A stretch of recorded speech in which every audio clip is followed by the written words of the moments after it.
안녕하십니까. 오늘은 2020년 치러진 지방직 9급 국어 뒤책형을 해설을 해보도록 하겠습니다. 자, 1번 문제부터 먼저 한번 봅시다. 다음에 해당하는 사례로 적절하지 않은 것은 이렇게 되어 있네요.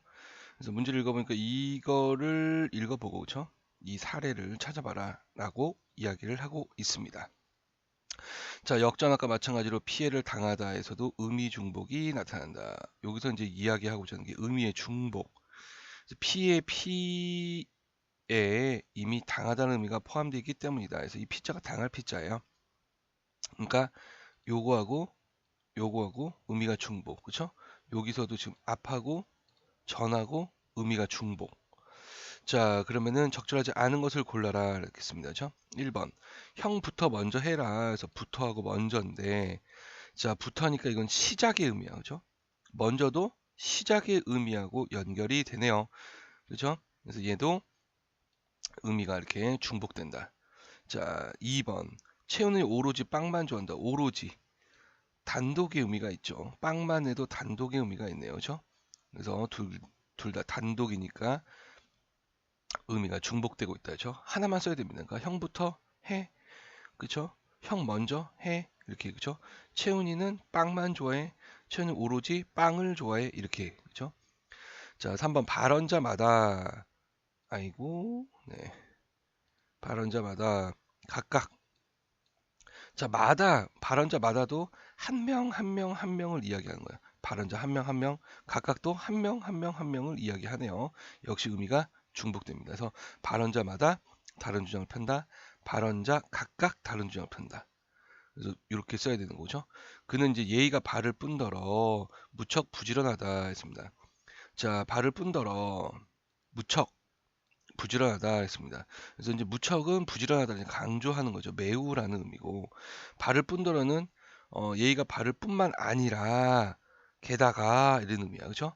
무척하고 뭐뭐 바를 뿐만 아니라는 의미하고 무척하고는 전혀 그렇죠?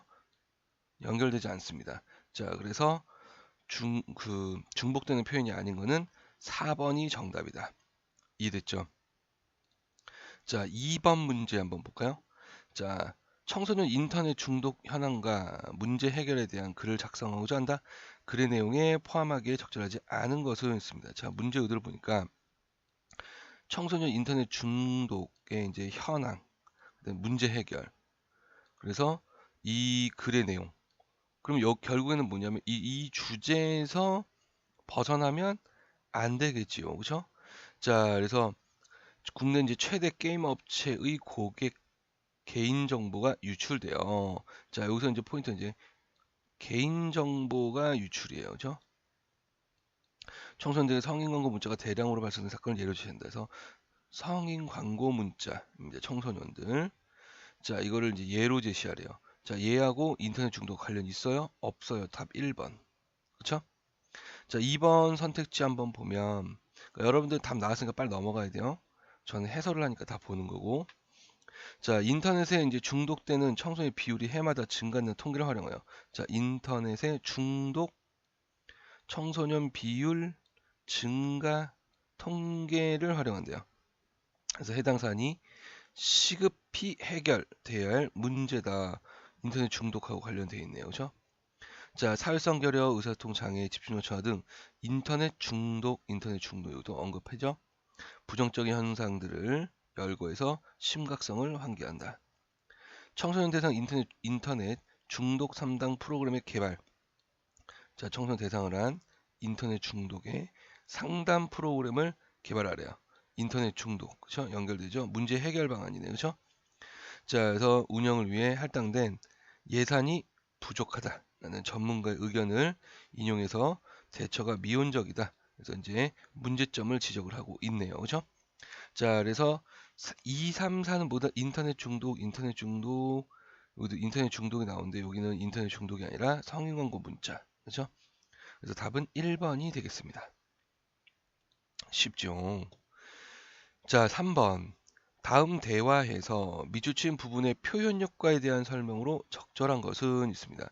자, 여기서 지금 이제 밑줄친 부분이 있고요. 표현 효과를 물어봐요. 자, 그럼 한번 봅시다. 자, 늦어서 죄송합니다. 일이 좀 많았습니다. 자, 이렇게 읽어가면서 이제 이거 1번부터 이제 4번 선택지에 나와 있으니까 여기 표현 효과겠죠, 그죠? 요거를 이렇게 적용을 해서 먼저 우리가 이제 풀어보면 될 것 같습니다.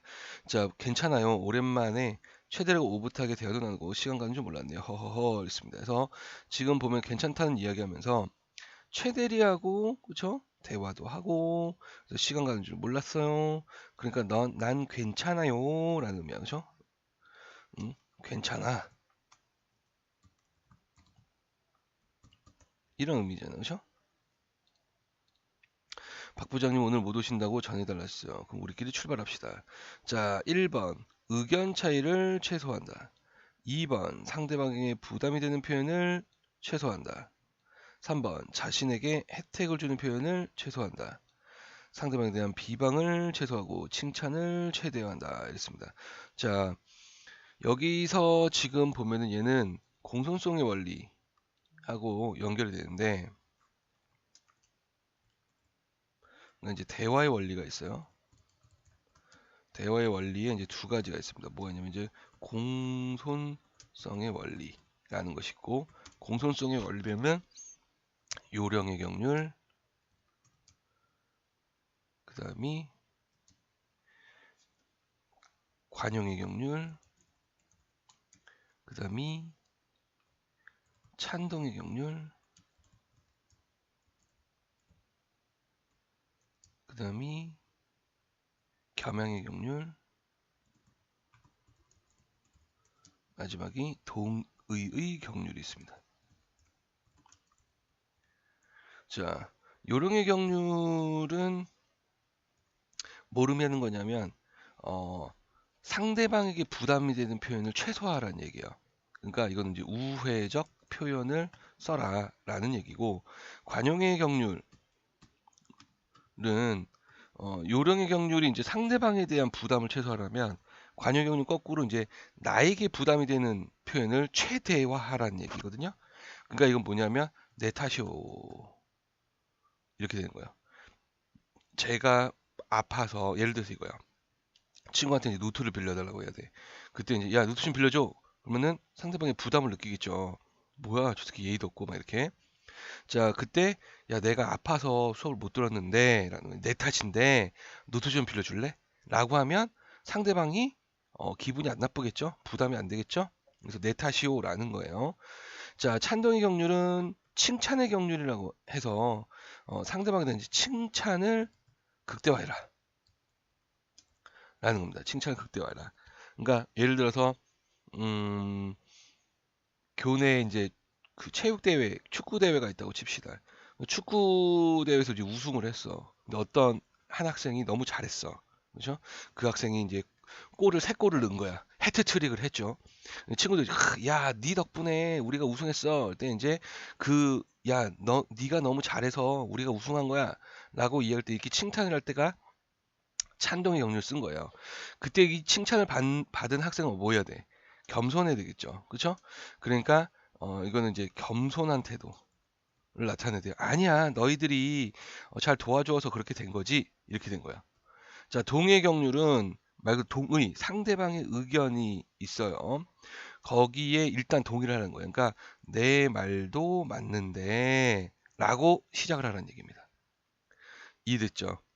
자, 그래서 요런 경우 우회적 표현, 즉 창문 열어. 이건 예를 제가 안 들었네요. 창문 열어라고 이야기하면 야 창문 열자. 이렇게 이야기하면 상대방이 부담이 돼요. 저게 나한테 명령을. 근데 이제 좀 실내 공기가 탁하지 않니? 그죠? 아니면 뭐 덥지 않니? 라고 이러면은 창문을 열어달라. 우리가 창문을 열어달라라고 요청을 하는 겁니다. 그러니까 이제 그런 것들이 바로 우회적인 표현들이죠. 상대방이 부담을 덜 할 수 있도록 그렇죠? 자, 그래서 이제 공존성의 원리를 받고 추가로 이제 뭐냐면 협력의 원리가 있어요. 협력의 원리.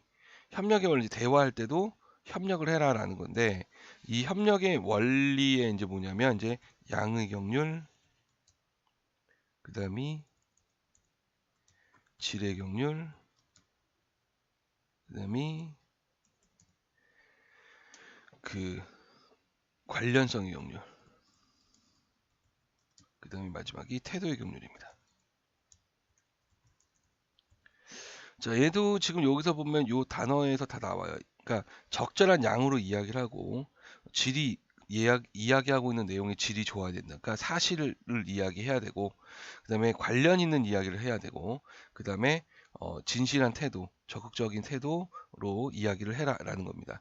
이 관련성의 이제 경률과 관련된 게 이제 조심해야 되는 게 뭐냐면, 이제 관련성의 경률을 어기면은 대화가 안 되겠죠, 그렇죠? 관련 있는 이야기를 해야 되는데 일부러 관련성의 경률을 어, 깨면서 대화를 하는 경우가 있어요. 그걸 우리 이제 대화 함축이라고 하는데 무슨 말이냐면 예를 들어서 어떤 애가 이렇게 얘기해요. 저한테 이제 시험 기간이야. 내가 공부를 좀 해야 돼. 친구가 얘기, 야 우리 영화 보러 갈래? 아, 나 다음 주에 시험 있네. 자, 친구는 시험에 대해서 물어보지 않았어요. 그냥 영화 보러 갈래? 라고 물어봤어요. 근데 나는 뭐라고 했어요? 다음 주에 시험이야 라는 거야. 자, 다음 주에 시험이라는 얘기는 영화 보러 가자는 얘기가 전혀 관련이 없는 이야기입니다. 그죠? 근데 의미가 뭐예요? 아, 내가 시험 공부를 해야 돼서 너랑 영화를 보러 갈 수 없다라는 거절의 의미예요. 그러니까 일부러 관련성의 경류를 벗어나면서 어, 거절의 의미를 표현을 한 거죠. 그것도 대화가 돼요, 안 돼요? 됩니다. 그렇죠? 그래서 그걸 우리가 이제 대화 함축이라고 그래요. 그럼 왜 그런 표현을 쓰느냐? 상대방이 기분이 상하지 않도록 하려는 거야. 이해됐죠? 자, 그러니까 요거를 보면 이제 1번 선택지를 보면 얘가 동의의 경률이에요. 그죠? 2번 선택지는 무슨 경률일까요? 자, 요령의 경률이겠죠. 자, 그다음에 자신에게 혜택이 주는 표현 최소화하고 부담이 되는 표현을 많이 하라는 얘기죠. 관용의 경률이야. 자, 그다음에 상대방에 대한 비방을 최소화하고 칭찬을 최대한, 이건 찬동의 경률입니다. 자, 그러면 흐름상 얘를 보면 죄송해요. 일이 좀 많아서 괜찮아요. 최대리하고 뭐 대화도 하고 시간 간 줄 몰랐어. 그러니까 괜찮아. 부담 갖지 마라는 거거든요. 자, 그래서 부담이 되는 표현 최소화는 정답이 2번이 되겠습니다. 요령의 경률을 쓴 거예요. 그렇죠? 자, 어떤 내용인지 이해됐죠? 그렇죠? 자, 그다음이 4번 문제로 한번 갑시다. 자, 밑줄치 이제 단어의 쓰임이 옳은 걸 고르는 거예요. 그래서 한오라고, 그 다음에 결제된다, 걷잡아서, 그 다음에 가름합니다. 이렇게 씁니다. 자, 그래서 한오라고 한 것이 이 모양이다. 근데 답이 1번이에요. 이제 여기서 조심해야 되는 게 뭐냐? 하느라고는 아니라는 거지. 이거는 여기서 의미상 맞지 않는다. 자, 그러면 왜 그러냐? 자, 뭐뭐 노라고가 있어요. 뭐뭐 노라고. 그죠? 자, 뭐뭐 이제 노라고 이야기하는 게 바로 자기 나름대로 꽤 노력했음을 나타내는 연결어미예요. 그래서 나는 노라고, 그죠? 한 것이다. 그러니까 노력을 했어. 그죠? 노력을 했는데 이 모양이야. 라고 이야기하니까 1번은 맞는 의미죠. 그럼 제가 이제 하느라고 안 되는 거야. 뭐뭐 느라고, 그죠? 라고 이야기하면 뭐 목적이나 원인을 이야기해. 앞절이. 그러니까 공부를 하느라고 잠을 늦게 잤다. 그래서 공부를 한 것이 원인이 돼서 잠을 늦게 잤다라는 결과가 나타났다라는 거죠. 그래서 여기서 좀 먼 길을 오느라고 힘들었겠구나. 그래서 원인, 그렇죠? 이 된다라는 거. 그래서 느라고가 아니라 노라고 맞습니다. 자, 2번. 이건 결제하고, 그러니까 아이의 결제, 그렇죠? 어이의 결제가 있습니다. 그렇죠?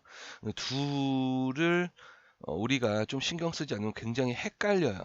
그렇죠? 이제 이 아이는 우리가 이제 결제 서류라고 할 때 그러니까 승인을 받는 거예요. 사인을 받을 때 이제 하는 거고 결제라고 할 때 어이 쓸 때는 이제 카드값, 그러니까 돈과 관련된 건 어이를 씁니다.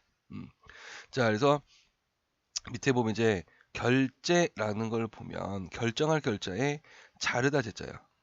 그러니까 원래 이제 마르다 제자라고 나오는데 한자에 그 마르다가 물기가 마르다 그 마르다가 아니라 그 재단하다의 의미의 마르다예요. 그래서 이제 자르다라고 생각하시는 게 좀 더 편하실 겁니다. 그래서 이 결제는 상관이 부하의 제출을 안건 검토한 허가, 승인한다는 겁니다. 그러니까 이거는 승인이야, 승인. 허가나 승인. 아이를 쓰는 건 이거 그렇죠? 자, 그다음에 일을 철회 끝내거나 아니면은 매매 당사 거래, 돈과 관련된 거는 건널제자를 씁니다. 그래서 결제 어의를 써야 된다. 그죠? 자, 그다음이 예산을 대충 걷잡아서 이제 겉으로 봐서요. 그러니까 디귿 받침이 아니라 겉이라는 티읕 받침. 티읕 받침을 써서 써야 되는 게 맞아요. 그래서 겉으로 보고 대강 짐작과 헤아리다. 이것이 이제 겉잡다고 겉으로 보고 그죠? 그다음에 이제 디귿 받침 겉잡다가 있어요. 그래서 이거는 이제 우리가 걷잡을 수 없는 그죠? 걷잡을 수 없는 형세라고 이야기했을 때 그 형세, 치우쳐 흘러가는 형세 이런 것들을 우리가 이제 디귿 받침을 씁니다. 이해됐죠? 자, 그다음에 가름합니다와 갈음합니다가 있습니다. 발음이 같죠? 자, 이것도 이제 간단하게 우리가 여러분들이 이제 판단할 수 있는 게 뭐냐면 가름합니다는 가르다에서 온 거고 가르다가 있고 갈음합니다. 이건 갈다예요. 그러니까 이제 갈다니까 얘는 이제 바꾸다는 거죠. 무엇으로 갈다, 바꾸다. 이해되죠? 여기서 이제 바꾸다의 그 갈다예요. 뭐 이렇게 칼을 갈다의 그 갈다가 아니고. 자, 이거는 이제 가르다는 나누다라는 뜻입니다. 그렇죠? 자, 그러니까 여기서 지금 보면 행운이 가득할 기능에서 치사를 바꾸겠다라는 거예요. 그렇죠? 바꾸겠다니까 이거는 뭐냐? 갈음합니다요. 갈음하다. 그렇죠? 그래서 지금 보면 가름하다는 나누다라는 의미고 그 다음에 바꾸다라고 하면 갈다, 갈음하다라고 써야 한다. 이해됐나요? 자, 그렇게 해서 1번이 올바르게 쓰였다라는 거. 자, 그 다음이 5번으로 한번 가보도록 합시다. 5번. 자, 다음 시에 대한 감상이에요. 자, 시가 이렇게 나와 있고 여러분들의 감상을 물어보는 게 아닙니다. 출제자의 감상. 그죠? 출제자가 4개 중에 3개가 맞고 하나가 틀리다라고 준 겁니다. 그죠? 그럼 먼저 읽고 들어가는 게 더 좋아요. 왜냐면 여러분들 이제 한민복의 이제 그샘이라는 이 작품에 대해서 본 사람도 있고, 그죠? 못 본 사람도 있을 거예요. 자, 그래서 지금 보면 이제 샘을 매개로 했다라는 거죠. 공동체의 삶이래요. 자, 그다음에 과거 시제, 그리고 해상의 분위기, 그다음에 공감각적 이미지로 이웃 간의 배려를 표현했다라는 거. 그다음에 구어체로 이웃 간의 정감 어린 분위기를 표현했다 이렇겠습니다. 자, 여기서 지금 보면 어려운 단어가 일단은 공감각적 이미지라는 단어예요. 그죠? 자, 여기서 이미지 이제 심상이라는 겁니다. 심상. 그래서 이 심상이라는 것이 그 이미지를 번역하면 이제 심상이 되는데 마음 심자에 그 모양 상자예요.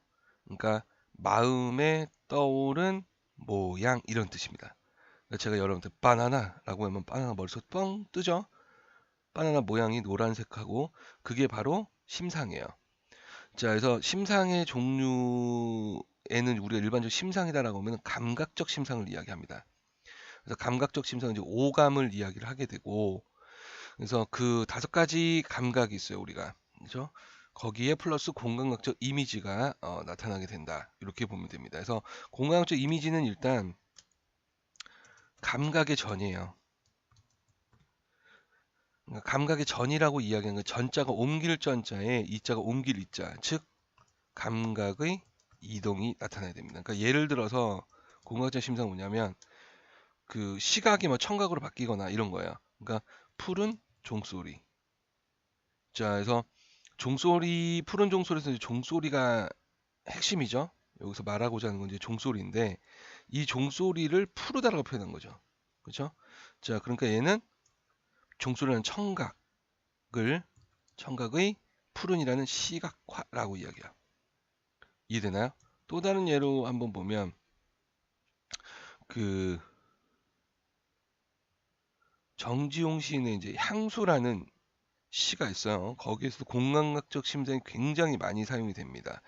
그러니까 이제 거기에서도 좀 뭐가 있냐면 좀 어려운 게 거기서 어려운 게 뭐냐면 어 밤바람 소리 말을 달리고 이렇게 있어요. 자, 여기서도 지금 뭐냐면 밤바람 소리예요. 바람 소리니까 청각이죠. 근데 말을 달린대요. 청각에 시각합니다. 소리를 볼 수 있는 것처럼 표현한 거죠. 또 이제 얘에서 뭐냐면 어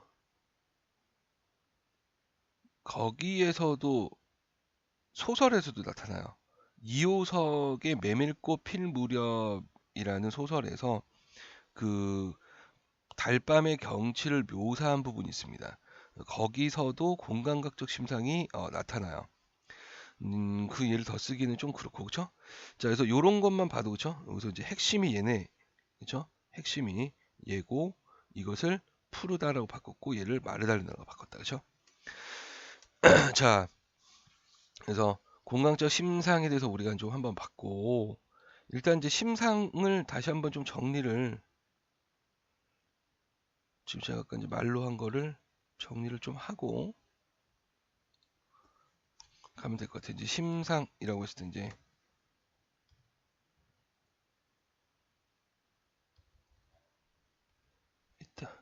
이겁니다. 그래서 마음 심자에 모양 상자를 써요. 그래서 심상, 그래서 마음속에 떠오른 영상이라는 뜻이고, 그렇죠? 그래서 종류가 이제 오감이죠, 오감, 그렇죠? 그러니까 이제 이건 오감을 통해 마음속에 떠오른 영상 이렇게 보시면 되고, 그래서 이제 얘가 뭐냐면 시각, 그렇죠? 청각, 미각, 후각, 촉각. 그래서 요거는 이제 쉽게 우리가 이제 기억을 쉽게 하려면 뭐냐면 얼굴이죠, 얼굴. 얼굴에 다 있어요. 여러분도 얼굴에 있습니다. 눈 있죠, 시각, 코 있죠, 후각, 귀 있죠, 청각, 입 있죠, 미각, 피부, 촉각입니다. 그렇죠? 자, 그래서 여기다가 뭐가 있다고요? 공감각적 심상이 있다. 그렇죠?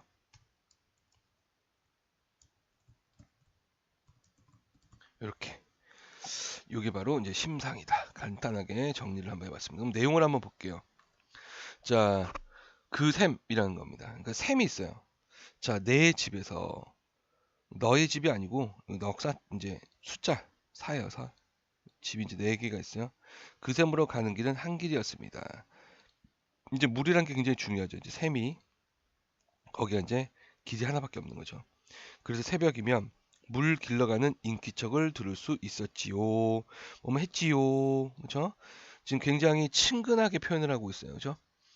서로 짠 일도 아닌데 새벽 제일 맑게 고인 물은 내 집이 돌아가며 길어 먹었지요.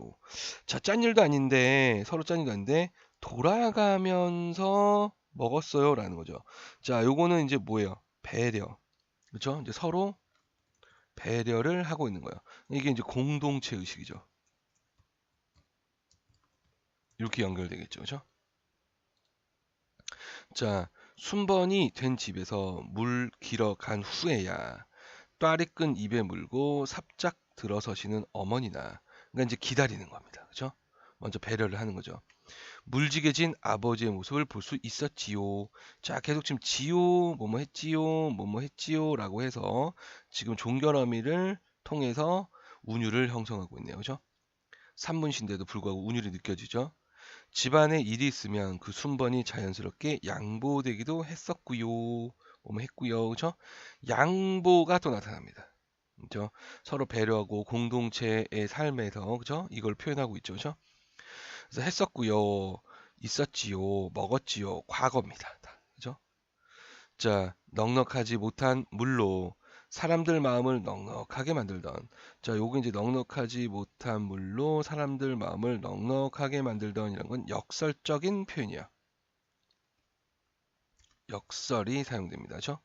자, 그러면은 또 역설이 뭐냐라는 것도 정리를 좀 해야 되겠죠? 이제 여기서 이제 보면 역설은 또 중요한 개념이에요. 그죠?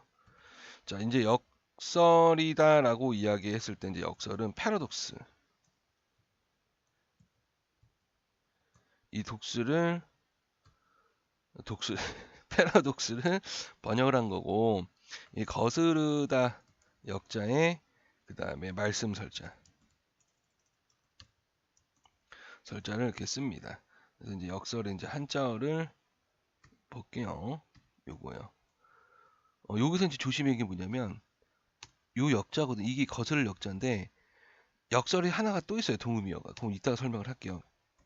자, 그래서 그 말씀을 거스른다라거든요. 여기서 포인트가 여기 갖고 있는 거예요. 그러니까 겉으로는 모순되지만 그 안에 어떤 진리라고 하는데 사전에는 진리는 의미, 그렇죠? 어떤 의미를 지닌 표현.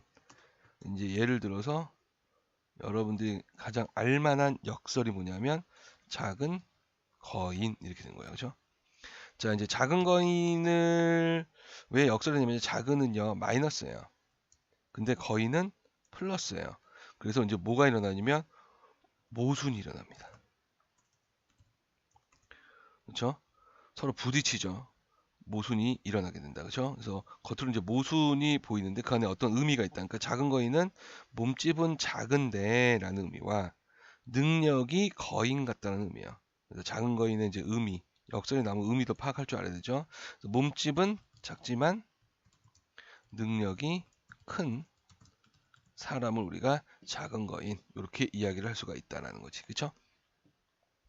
자, 그래서 공감각적 이미지 이웃의 이제 배려를 표현했다는 아직 안 보여요. 그렇죠? 여기서 이제 역설이 사용됐죠. 넉넉하지 못한 마이너스. 그렇죠? 넉넉하게 만들다 플러스 모순이 일어납니다. 그렇죠? 플러스 마이너스 부딪힌 걸 찾으시면 되게 쉽게 우리가 역설을 찾을 수가 있습니다.